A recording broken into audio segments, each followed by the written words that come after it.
Hi there and welcome back to this European Schoolnet Academy Games in Schools course. This European Schoolnet Academy Games in Schools course is supported by the Interactive Software Federation of Europe, which of course represents Europe's video game industry. As with previous versions of this course, it's split into 6 modules. Module 1, why use computer games. Module 2, using games for thematic learning. Module 3, learning games. Module 4, what do we learn from games? Module 5, designing games. And Module 6, why is it important to teach about games? This is Module 3, which is all about learning games. And throughout this module, we're going to be introducing you to a variety of different types of games that has been specifically made for learning. You might remember that in Module 2, we looked at games that were commercially available off-the-shelf games that could be used for education and learning, but weren't specifically made for education and learning. But Module 3 is firmly rooted in the concept of learning games. And throughout these videos, we're going to be looking at language games, games to support the teaching of a language other than your own, and also games that can be used to support language in general. We're going to be having a think about movement games, games that are designed to make us active and to get our heart rate going.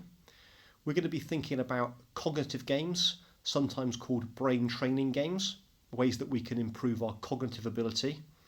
We're going to be having a think about simulation games, including different immersive worlds to help us get good at something in the virtual world and then to help us be able to apply that in the digital world.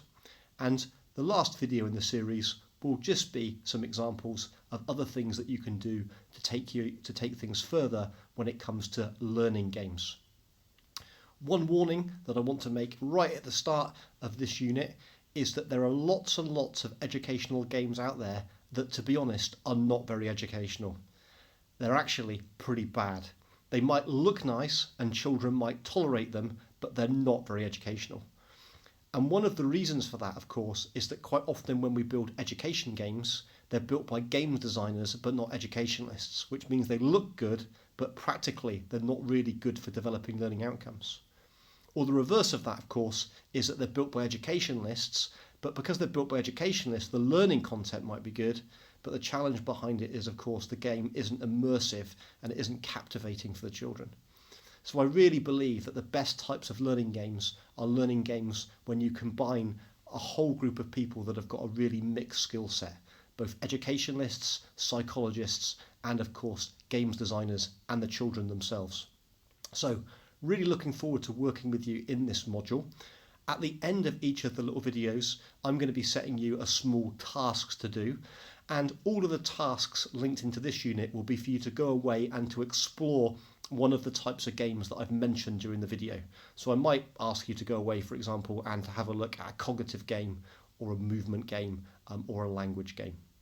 Don't forget that as well as the discussion that's going to be going on online on the forum, where we'll be there to answer your questions, we're also hoping that there'll be a really, really good online discussion using social media, which will be bound together using the hashtag GamesCourse. Really looking forward to seeing you in the next video, where we're going to be talking about language games.